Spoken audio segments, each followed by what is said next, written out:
My name is Clara, and at 76, my hands carry the story of more than 2 decades of constant pain. 4 years, arthritis was my unwelcome companion, turning simple mornings into silent battles. Before my feet even touched the floor, I could already feel the stiffness, as if my hands had turned to stone overnight. I tried everything I could find: anti-inflammatory pills that left my stomach raw, endless creams both prescribed and over-the-counter, paraffin baths, physical therapy, and even old family remedies passed down through neighbors and friends. Each one offered a sliver of hope, but the relief was always brief, fading like a passing shadow.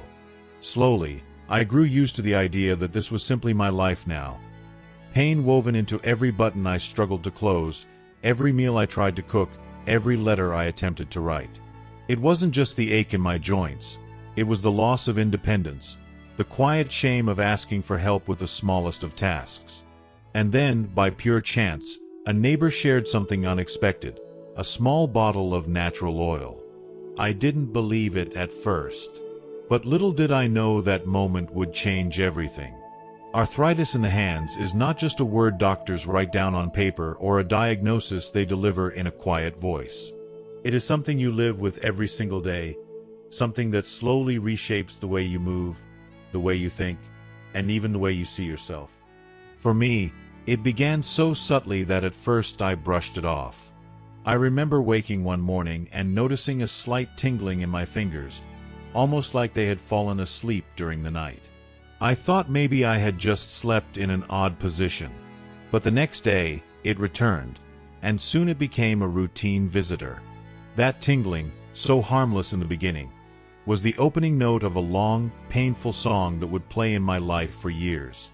After a while, the tingling turned into stiffness. I could no longer close my hand into a fist as easily as before. My fingers resisted me, almost as though they were no longer mine. They felt swollen, heavy, and non-cooperative. I tried to ignore it, to keep going with my daily chores, but little by little, the stiffness spread into something deeper, an ache that never truly left. It wasn't the sharp kind of pain you get from a cut or a fall. It was dull and constant, like a low hum in the background of my life. And it was relentless. Doctors later called it rheumatoid arthritis. I called it a trap, because that's how it felt, as if my own body had turned against me, robbing me of control one joint at a time. The progression was cruelly slow, almost invisible to those around me. On the outside, my hands looked normal enough. There were no casts, no open wounds, no visible signals to explain why simple things left me so exhausted. But inside I knew. My hands were betraying me. Each morning, I tested them, gently moving my fingers, waiting for the pain to greet me like an old acquaintance. Every button on a blouse became a test of patience. Cooking, which had once been a joy, became a battlefield. How do you chop an onion when you can't hold the knife firmly? How do you open a jar when your wrists feel like rusted hinges? Even writing a short note to my granddaughter turned into a punishment, the letters crooked and shaky because my hand refused to obey. Driving was another cruel reminder of how much arthritis had taken. Something as simple as gripping the steering wheel demanded planning and caution. If I knew I had to drive somewhere, I avoided using my hands for anything else that morning, saving what little strength I had for that one task. It felt ridiculous, organizing my life around the whims of my joints, but that was my reality. On cold winter mornings, the pain was even worse. It was as though the icy air crept into my bones and froze me from the inside out. Nights weren't any kinder. I woke up often, not from dreams, but from the throbbing ache that reminded me I was never truly free of this disease, not even in sleep. The hardest part, however, wasn't the physical struggle. It was the emotional weight that arthritis carried with it. There's a kind of loneliness that comes with chronic pain, a quiet isolation that others don't always see. People looked at me and thought I was fine because I didn't have a cast or crutches. But they couldn't see the way I hesitated before picking up a coffee cup, afraid I might drop it. They didn't know the silent calculations I made every day. Is it worth trying to open that door myself, or should I wait for someone to help? Over time, that sense of limitation turned into shame. I hated asking for help with small things like fastening a button or lifting a grocery bag. I had spent my life being independent, carrying laundry, gardening, and cooking for my family. Now, even the simplest tasks slipped out of my reach. Dependence is a bitter pill to swallow. I remember one morning standing in front of the mirror, struggling to put on a blouse. My fingers wouldn't cooperate with the buttons, and I fought back tears. It wasn't about the blouse. It was about everything I could no longer control. Arthritis was stripping away my independence piece by piece. It made me feel like a burden, and that feeling cut deeper than the pain itself. No one prepares you for that, the quiet grief of losing the small freedoms you once took for granted. Every week felt like another little light inside me had gone out, another piece of myself slipping away. Living with arthritis in the hands is more than just enduring pain. It's about adapting to a body that no longer feels like your own. It's negotiating with yourself before every movement, wondering if the effort is worth the cost. It's swallowing pride when you need to ask for help, and it's learning to live with the fear of what tomorrow might take from you. That is what arthritis is. It is not just stiff joints or swollen fingers. It is the slow, quiet theft of independence, dignity, and joy. And yet, somehow, even in the midst of all that, you keep going. Because deep down, you hope that maybe, just maybe, something will help you find yourself again. Every day with arthritis begins before the sun rises. Long before I open my eyes, I already know it's there waiting for me. My hands, swollen and stiff, feel foreign, as though they belong to someone else. I try to flex my fingers, moving them slowly like old rusty gears that creak with every turn. Sometimes, I just lie there in bed staring at the ceiling, wishing the stiffness would melt away on its own. But it never does. It clings to me from the very start of the day. The mornings are the hardest. Something as small as lifting a coffee cup feels like a test of strength. My fingers don't wrap easily around the handle, and my wrist trembles with the weight. I hold my breath, hoping I won't spill hot liquid on myself, but even when I manage, the victory feels bittersweet. Combing my hair, a task I once did without thinking, now requires patience. I drop the comb more often than I'd like to admit, and bending down to pick it up becomes its challenge. Writing, something I used to love, is perhaps the cruelest loss of all. My handwriting has grown shaky, uneven, and every letter takes effort. I used to enjoy sending handwritten notes to my granddaughter, but now even a short line feels like a punishment my body has given me for simply growing older. The cold makes everything worse. On winter mornings, it feels as though the icy air creeps into my joints and takes up residence there. My fingers stiffen until I can barely move them. Gloves offer some comfort, but no amount of wool can stop the deep ache that seems to come from inside the bones. Cold nights are no better.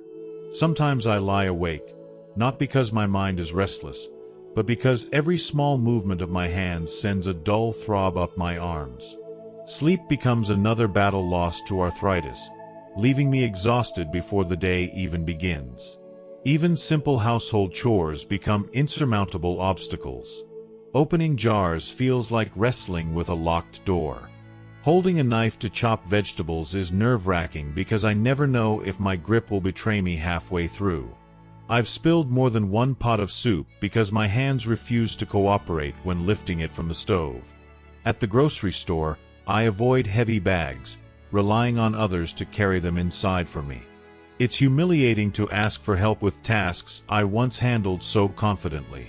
I was the woman who carried groceries, trimmed hedges in the yard, and baked pies from scratch. Now I have to wait for someone else to button the back of my dress. That shift from independence to dependence is perhaps the heaviest weight arthritis has placed on me. My family and neighbors have stepped in, but every time I lean on them, I feel a pang of guilt.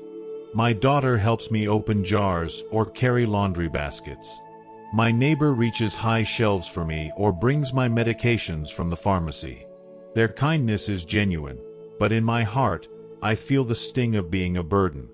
I never wanted to be someone others had to take care of. I spent my life raising children, working hard, and being dependable. Now I need help for the simplest of things, and that realization eats away at my pride. And with that dependence comes fear. Fear that this will only get worse. Fear that one day I won't be able to dress myself at all. Fear that I'll have to ask for help even in the most private of moments, like going to the bathroom. No one wants to lose that kind of dignity. Arthritis makes you confront those possibilities long before you're ready. Every week feels like another piece of independence slips away. It's not a sudden fall, but a slow decline. One day, you realize you've stopped cooking your favorite meals because chopping onions is too painful. Another day, you stop going out with friends because driving feels dangerous. Bit by bit, your world shrinks. It's not just the pain, it's the loss of freedom that cuts deepest. The constant calculations before every action. Should I try to open this door, or will it hurt too much? If I write this note, will my hand swell for hours afterward? Arthritis makes you second-guess every move, until you're living not by choice, but by negotiation with your body. You begin to avoid things, not because you don't want to do them, but because you're afraid of the price you'll pay afterward. That's the cruelest part. The disease takes more than movement. It takes your confidence, your courage, even your desire to participate in life. I look at my hands and barely recognize them. They are the same hands that once held my children, that baked bread, that planted flowers in the garden. Now they look swollen and tired, as though they no longer belong to me. It's a strange feeling to be a prisoner inside your own body, to watch it betray you one small task at a time. And yet, this is the daily reality of arthritis. It's not a story told in doctors' offices or written in medical textbooks. It's lived quietly, painfully, in kitchens, bedrooms, and living rooms across the world. That is what day-to-day life with arthritis feels like. It is not simply pain, it is a slow erosion of independence, an unwelcome shadow in every task, and a reminder that your body does not always cooperate with your will. And while the world may not see it, those who live with it know that every button fastened, every cup lifted, and every note written is not just an action, it is a victory. When you are first told you have arthritis, the doctors also tell you that it has no cure. What they don't explain is how to live with pain that never truly leaves your side. So, like so many others, I began what felt like a pilgrimage, wandering from one solution to another, clinging to every small promise of relief. I was desperate, and desperation will make you try almost anything. The first path was medication. Anti-inflammatory pills were handed to me as if they were the obvious answer, almost routine. I swallowed them morning, noon, and night, hoping they would chase away the pain lodged in my fingers. For a short while, they did. The ache dulled, enough for me to believe I had found something that might give me back a little normalcy. But the relief came at a price. Soon my stomach began to rebel, burning with acid, twisting with nausea, leaving me weaker than before. I traded the ache in my joints for a new discomfort in my gut, a cruel exchange that made me wonder if the medicine was worth it. Pills that were supposed to help me feel human instead left me curled up in bed, miserable in a different way. When medication failed me, I turned to physical therapy. Twice a week, I went to a small clinic where a kind young therapist guided my hands through gentle movements. She would warm my fingers with soft towels, stretch them carefully, and encourage me to practice exercises at home. For those 45 minutes, I felt lighter, almost hopeful. The warmth seeped into my joints, and for a brief time, I could move my fingers with less resistance. But the relief was fleeting.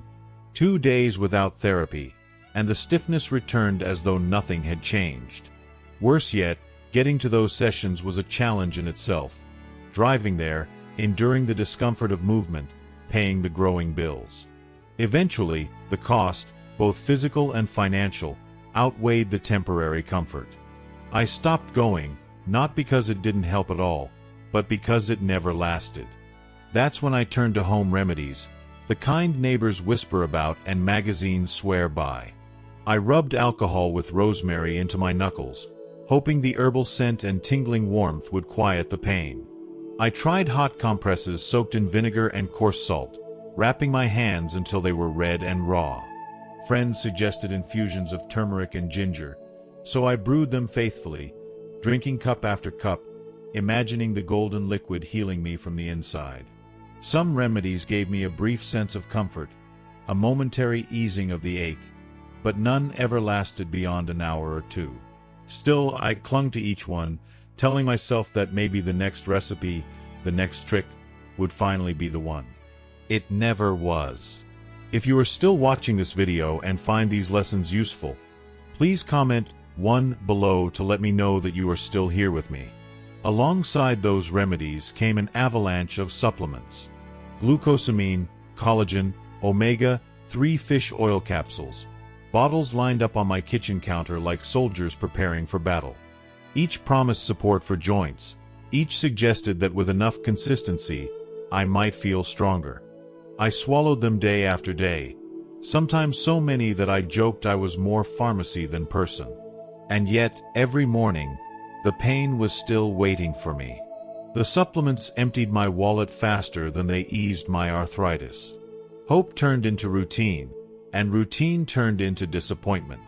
Of course, I went back to the doctors. I saw rheumatologists who spoke in complicated terms, internists who scribbled prescriptions without looking me in the eye, and even alternative medicine specialists who promised balance and healing through methods I barely understood. Some listened with patience, nodding as I described my pain. Others brushed me off, offering the same answers I had already tried and failed. Every new prescription came with a new promise. This will work better, this will help you more. But none of them did. Each month I returned. Each month I left with another bottle of pills or another suggestion that felt like a repeat of the last. Slowly, I felt myself resigning. Resignation is its kind of pain. It's not sharp or immediate. It's heavy and quiet. I began to believe this was simply my fate, that nothing more could be done. I stopped expecting miracles and started telling myself I should just adapt, that this would be my life until the end. I found myself avoiding new treatments, not because I didn't want to feel better, but because I was tired of the cycle of hope and disappointment. Each failure stole a little more of my spirit, making me smaller, more withdrawn. That's the truth of trying everything and finding nothing. It wears you down. It makes you doubt not only the treatments, but yourself. Was I doing something wrong? Was I too old to expect relief? Friends told me to keep searching, but searching had become its burden. I was tired of being a test subject in my own life. Tired of chasing answers that never came. Living through that stage of endless attempts taught me one harsh lesson. Not every solution is a solution. Sometimes it's just another detour on a long road of suffering. And yet, deep inside, a small part of me still wished for something different. I wouldn't have admitted it at the time, but hope never dies completely, even when buried under disappointment. It flickers quietly, waiting for a chance to be sparked again. I had nearly given up searching for anything new when the answer came from the most ordinary place. A simple afternoon visit with my neighbor, Carmen. Carmen is 81, a few years older than me, and has lived just down the street for as long as I can remember. We often shared small conversations over the fence or a cup of coffee when one of us needed company. That day, she arrived carrying her usual warmth, but something about her was different. I noticed it almost immediately. She moved more easily, her steps lighter, her hands calmer. Normally, Carmen would sit and complain about her joints aching or her fingers swelling, but on that afternoon, she spoke with a brightness I hadn't seen in years. As we sat at the table, sipping coffee together, I couldn't help but ask her what had changed. "Carmen, you look better," I said. "You're moving differently, almost like you've left some of the pain behind." She gave me a knowing smile, as if she had been waiting for me to notice. Then she leaned closer and whispered, "I've been using something new." Her words caught my attention instantly. Carmen had lived with her struggles of arthritis for years, and if anyone understood my pain, it was her. She told me about a small, dark bottle of oil that her friend's sister had recommended. "It's nothing fancy," she explained, pulling the bottle from her handbag. "Just something natural, made on a farm down south." I didn't believe in it at first either. But look at me now. She stretched her fingers in front of me. They were still aged and worn, but the swelling I remembered was noticeably reduced. Her knuckles looked softer, less like stones pressing under her skin. I reached out and held the bottle in my hands. The glass was warm from the sun, and it felt heavier than I expected. The label was simple, unfamiliar, but it carried a sense of authenticity. When I twisted the cap and lifted it to my nose, a strong but pleasant aroma filled the air. It smelled of herbs, earthy and slightly citrus, like something both ancient and trustworthy. For a moment, it reminded me of summers in the countryside when I was a girl, surrounded by fields of wild plants. Curiosity pulled me further. I tilted the bottle and let a drop slide onto my palm. The oil was dense, thicker than I thought it would be, but smooth, not greasy. It spread easily as I rubbed it between my fingers, leaving a warm, almost soothing trail on my skin. I looked up at Carmen, who was watching me with a smile. "I massage it into my hands every night before bed," she explained. "Circular motions, slow and steady." By the second or third day, I noticed I could move my fingers without that awful stiffness. By the end of the week, I was buttoning my blouse again without crying in frustration. Her testimony was powerful, not because it was exaggerated, but because it was so ordinary. Carmen wasn't promising a miracle cure or selling me a product. She was just telling me her truth, showing me the difference in her hands, the lightness in her spirit. For a moment, I felt a tug of hope, the kind I had long buried beneath layers of disappointment. Still, skepticism lingered in me. After all the pills, therapies, and remedies I had tried, how could something so simple truly make a difference?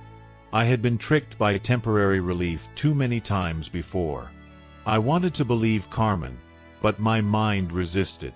It seemed too easy, too small to fight something that had controlled my life for so long. Yet, as I sat there with that warm glass bottle resting in my palm, I felt a quiet resolve forming inside me. I had nothing left to lose. Every other path had led me to dead ends of side effects, empty promises, and fleeting relief. If this oil failed too, then it would just be another name added to the long list. But if it helped even a little, if it gave me back even one small piece of independence, wasn't it worth the try? That night, after Carmen left, I placed the memory of her glowing face and nimble hands in my heart. I thought about her blouse buttons, about her voice when she said, "I felt young again." I wanted to feel that way, even for a day. So, silently, I made my decision. I would try the oil. Not because I was convinced it would cure me, but because I was tired of surrendering. Because sometimes, when you've tried everything and failed, the only choice left is to open yourself to something unexpected. I didn't expect miracles. I didn't even expect much relief. But I was ready to give myself one last chance. And that was how, almost by accident, through a conversation over coffee with my 81-year-old neighbor, my story with that small bottle of oil began. That first night with the oil, I sat quietly on the edge of my bed, the small dark bottle resting in my hands like a fragile secret. I had no great expectations. After years of disappointments, I had learned not to hope too much. Still, I poured a few drops into my palms, rubbed them together, and began massaging the oil slowly into my fingers and knuckles. The texture was smooth and dense, slipping easily over my skin, leaving behind a faint warmth. The scent rose around me, herbal, earthy, with a touch of citrus, and for a moment I felt as if I were back in the countryside of my childhood. It wasn't magic, not even close. The pain didn't vanish, but I noticed a gentleness, a tiny softening inside my stiff joints. That night, I slept better than I had in weeks. Not because the arthritis was gone, but because I felt calmer, soothed in a way I hadn't allowed myself to feel for a long time. On the second day, I woke up prepared for the usual sharp reminder of pain. I stretched my fingers cautiously, bracing myself for the familiar stab. But something was different. The stiffness was still there, yet the ache wasn't as punishing as before. My hands closed more easily, and I could rest my palm flat on the table without flinching. I brushed it off at first, telling myself it was a coincidence or maybe the weather. But that evening, when I repeated the massage, I felt a stronger sense of relief, as if the oil were slowly coaxing my hands into remembering how to move freely. By the third day, the changes became harder to ignore. My fingers weren't as swollen in the morning, and holding a spoon no longer felt like lifting a weight. I even managed to open the window in my bedroom without pushing with my elbow, a small victory, but one that nearly brought tears to my eyes. The daily routine of massaging the oil had already become something I looked forward to, not just for the physical relief but for the peace it gave me. For those few minutes, I wasn't just fighting arthritis. I was caring for myself, gently and patiently. Then came the fourth day, a moment I will never forget. I stood in my kitchen looking at an apple on the counter. Peeling fruit had become almost impossible for me in recent years. The act of gripping the knife, holding the apple firmly, and twisting my wrist had turned into torture. Usually, I avoided it altogether. But that morning, I reached for the knife without thinking. I placed the apple on the board, steadied it with my left hand, and began to turn it slowly. The knife moved smoothly, the peel falling away in thin ribbons. Before I realized what I had done, the apple lay peeled before me. I froze, staring at it, unable to decide whether to laugh or cry. Such a simple act, one most people wouldn't even notice, felt like climbing a mountain. That apple was proof that maybe, just maybe, something was finally working. The fifth day was the turning point, the day everything changed. I woke up as usual, expecting the pain to greet me. But when I flexed my fingers, nothing came. I moved one finger, then another, then closed my palm into a fist. For the first time in more than 20 years, there was no sharp stab, no dull ache humming in the background. My joints were silent. I sat there in bed staring at my hands as if they were strangers. I turned them over, touched them, waited for the familiar reminder of arthritis to return. But it didn't. My hands obeyed me, moving freely, quietly, without pain. Tears filled my eyes as I stood and walked to the kitchen. I picked up a cup, filled it with water, and lifted it without hesitation. It was such a simple gesture, something most people wouldn't think twice about, but to me it felt miraculous. I sat at the table and cried, not tears of sorrow, but of disbelief, of gratitude, of release.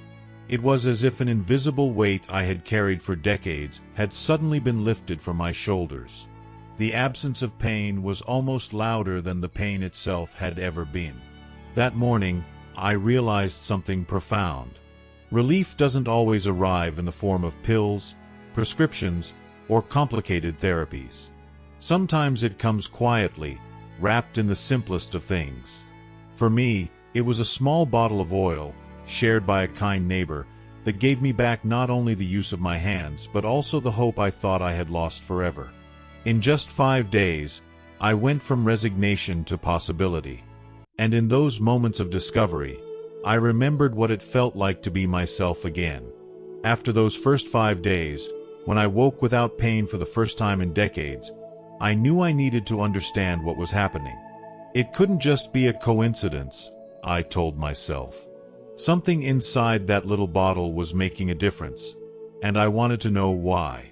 So, with the curiosity of someone who had lived too long in disappointment, I began to ask questions.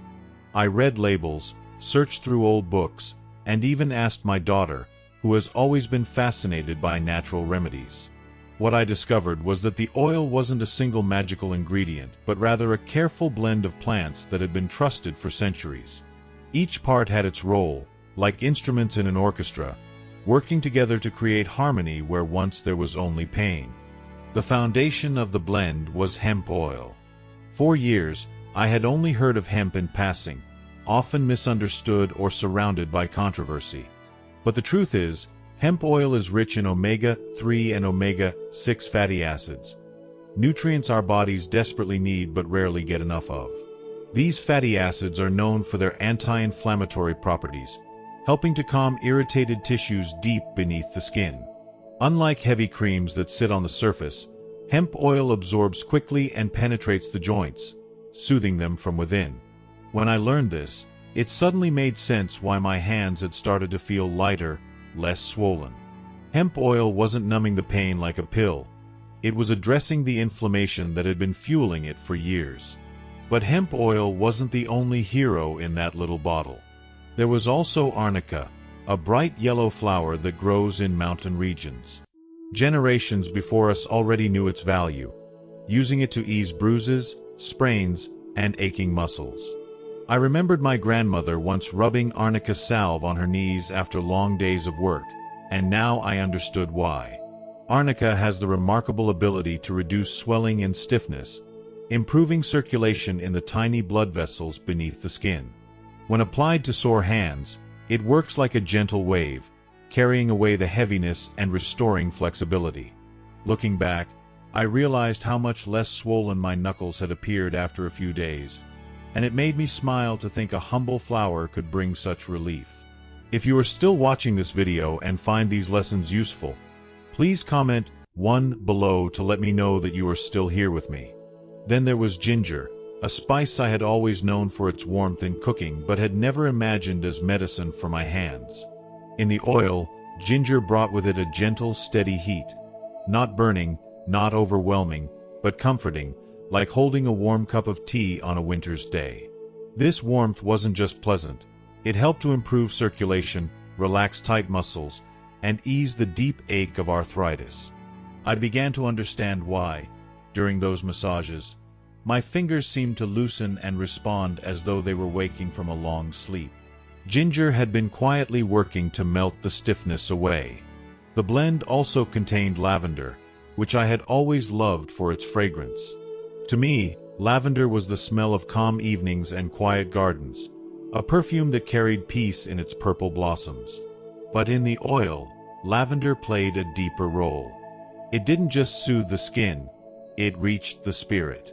Every time I massaged my hands, the scent surrounded me, easing not only the physical discomfort but also the emotional burden arthritis had placed on my heart.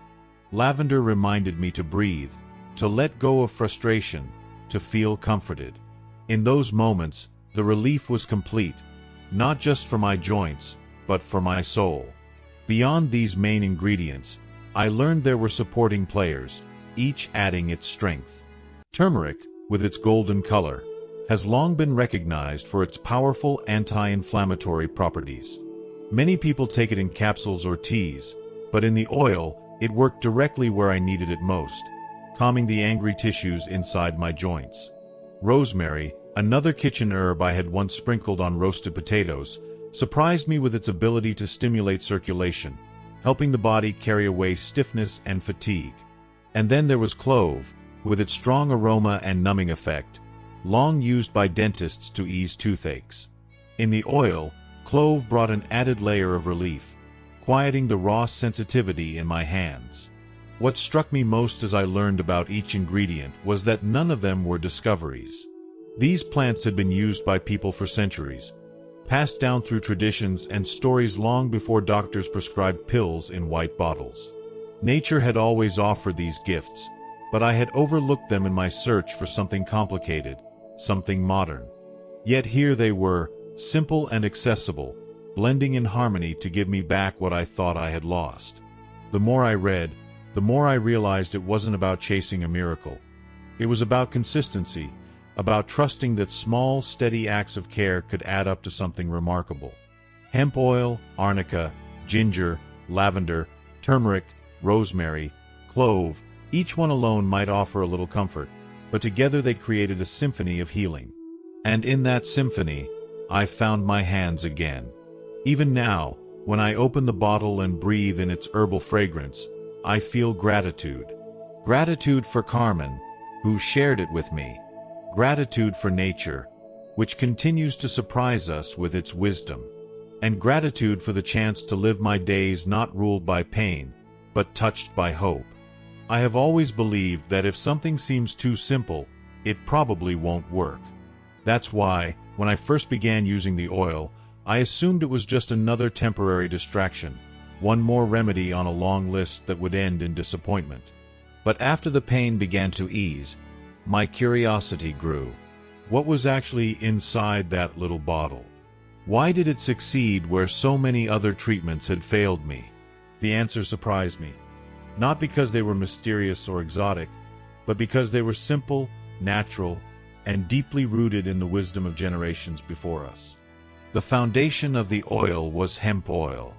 I had heard about hemp before, though mostly in confusing or controversial contexts. What I didn't know was how nourishing it could be for the body. Hemp oil is rich in omega-3 and omega-6 fatty acids, the kinds of healthy fats that help reduce inflammation throughout the body. Inflammation is what makes our joints swell and ache, like a fire smoldering inside our bones. When I learned that hemp oil could calm that fire, it finally made sense why my hands had started to feel lighter, less stiff. Unlike thick creams that only sit on the skin, hemp oil penetrates deeply, reaching the tissues where the pain begins. It wasn't numbing me, it was calming the root of the problem. But hemp oil alone wasn't responsible for what I felt. There was also arnica, a small yellow flower with a long history of helping sore, swollen bodies. My grandmother used to keep arnica salve in her kitchen, rubbing it into her knees after long hours of work in the garden. I never paid much attention back then, but now I understand why she trusted it. Arnica improves circulation, reduces swelling, and loosens stiffness.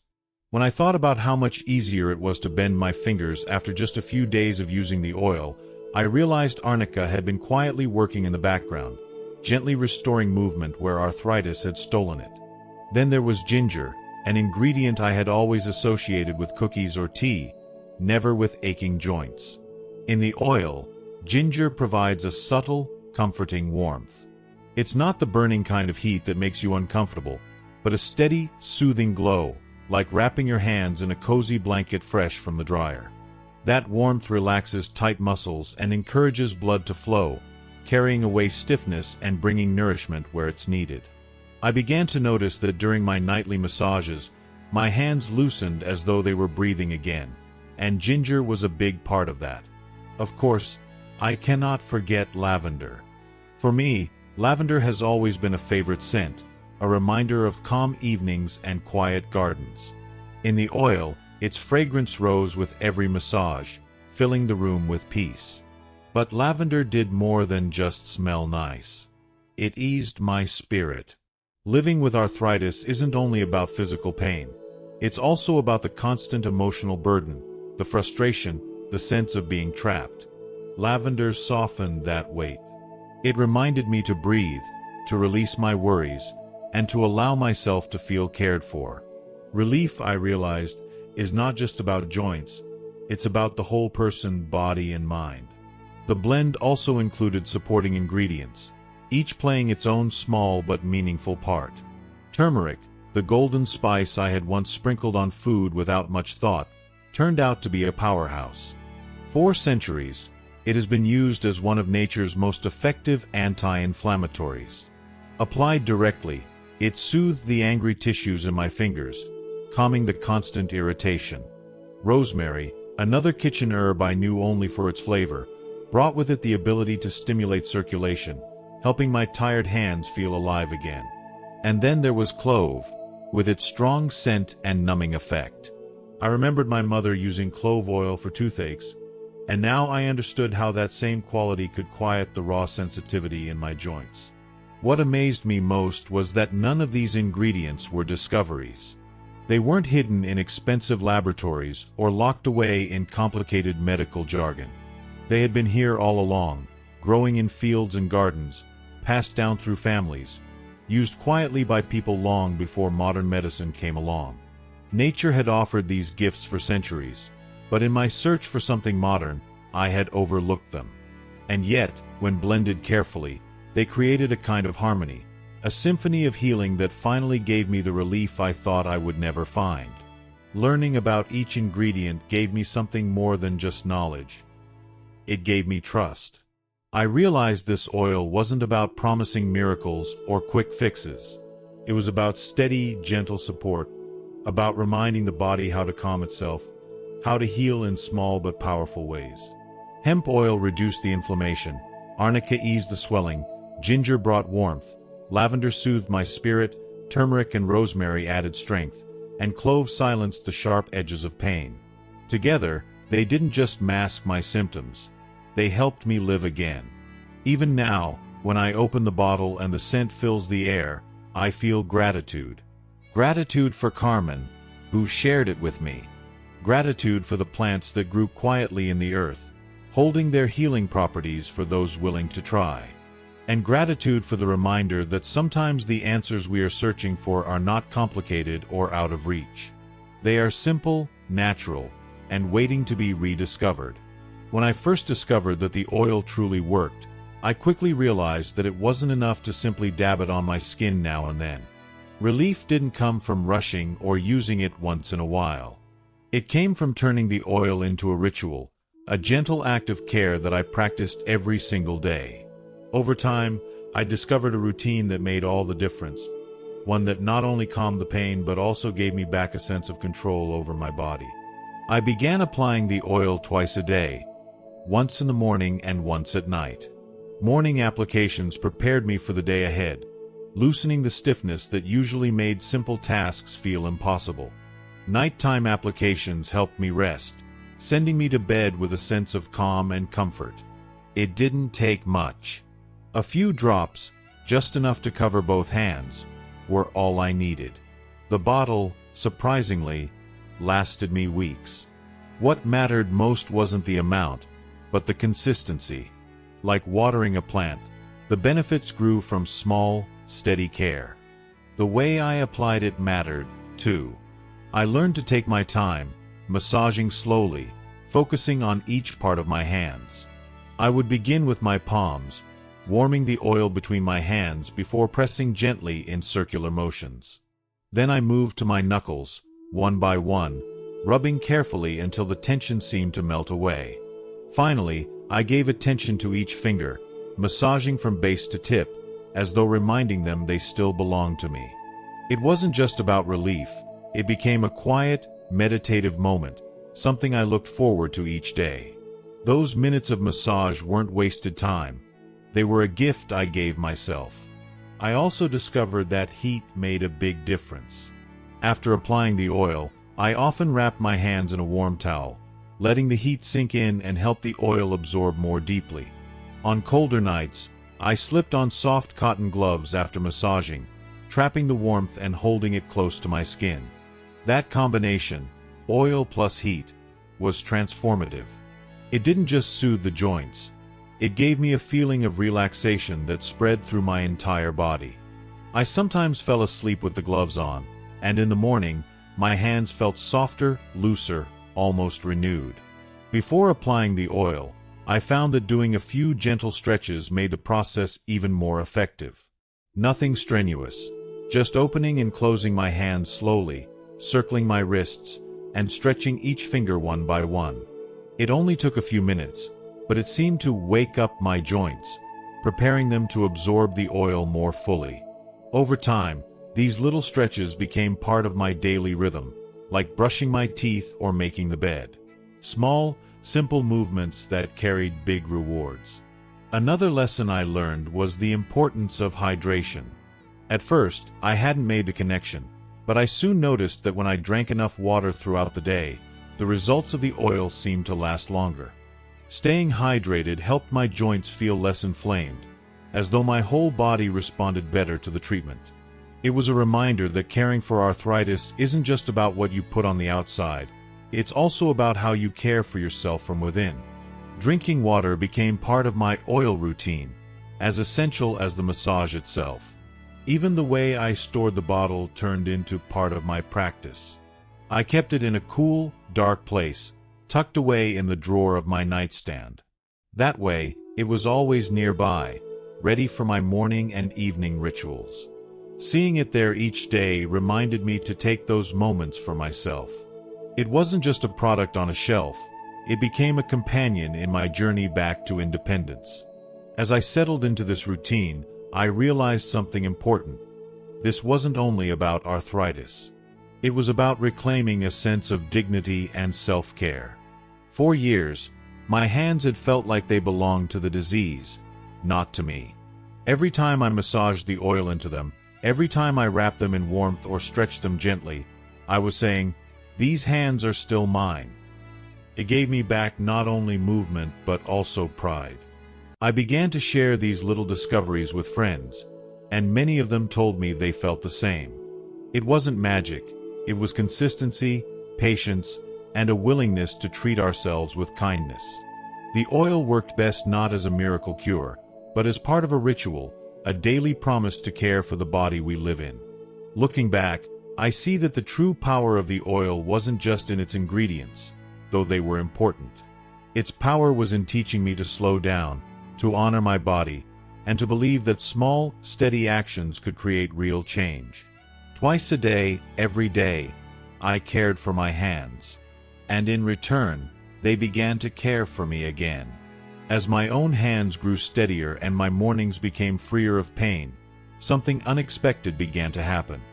Word of my experience spread quietly, first to family, then to friends, and eventually to others in the community. Before long, people started reaching out to me with their own stories, and I realized I wasn't alone. What I had thought was just my private battle was, in truth, something so many of us were fighting. And like me, others had also found surprising relief in that little bottle of oil. The first person who shared her story with me was Marta, a woman I had once worked alongside many years ago. Marta is 79 now, living alone after her husband passed. One morning, she called me, her voice trembling with excitement. "Clara Era," she said, "I buttoned my blouse today. All by myself." It might sound small to some, but I knew exactly what she meant. Arthritis had stolen those tiny everyday victories from us.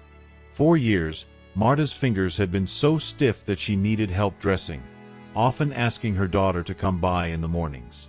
But after using the oil for just a few days, she managed to fasten her blouse without assistance. To her, it wasn't just about the buttons, it was about independence, about feeling capable again. "I felt young, even if only for a moment," she told me, and I could hear the tears of joy in her voice. Then came Luis, an 83-year-old neighbor of my nephew.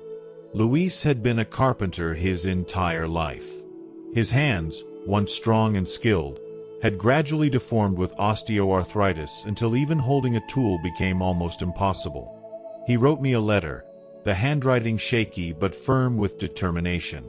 In it, he described how, on the third day of using the oil, he picked up a hammer and held it without dropping it. He joked that he had no plans of going back to work, but that moment reminded him of who he used to be. "For the first time in years," he wrote, "I felt like a carpenter again, not just an old man with broken hands." Reading his words brought me to tears. It reminded me that the oil wasn't just easing pain, it was helping people reclaim pieces of their identities that arthritis had taken away. If you are still watching this video and find these lessons useful, please comment 1 below to let me know that you are still here with me. And then there was Elena, 75, whom I met at the senior center where we both attended a small reading group. Elena had lived with rheumatoid arthritis for more than 15 years. For as long as I'd known her, she always wore thick thermal gloves indoors, even in the summer. They weren't a fashion choice, they were a necessity. Without them, her fingers stiffened painfully, leaving her unable to hold a book or even turn a page. When she heard about my experience, she was skeptical. "I've tried everything," she admitted, "and nothing helps for long." But she decided to try the oil anyway, perhaps out of curiosity more than hope. A week later, she walked into the reading group without her gloves. Her smile said it all. "I can hold the book in my bare hands," she whispered to me, as if afraid the moment might vanish if she spoke too loudly. For her, being free of those gloves, even for a few hours, felt like regaining a piece of her life. What struck me most as I listened to Marta, Luis, and Elena was how different their struggles were. Different ages, different forms of arthritis, different daily battles. Yet all of them had found relief through the same simple routine. It wasn't about curing arthritis. None of us believed in miracles anymore. It was about consistency, about showing up each day for ourselves with that oil, those massages, that quiet moment of care. Every story echoed the same lesson. With patience and regular use, relief came. Over time, more voices joined the chorus. A friend of Marta's reported she could once again crochet scarves for her grandchildren. Luis's wife told me he had started tinkering in his workshop again, not building furniture, but at least sanding wood just to feel the grain beneath his fingers. Elena laughed as she described baking bread without her gloves, kneading the dough carefully but joyfully. Each of these victories may sound ordinary, but when you've lived with the constant weight of arthritis, ordinary is extraordinary. These stories reminded me of something powerful. Healing doesn't happen in isolation. It happens in the community, in the sharing of struggles and triumphs. I had once believed my battle was mine alone, that no one could truly understand the quiet grief of living with aching hands.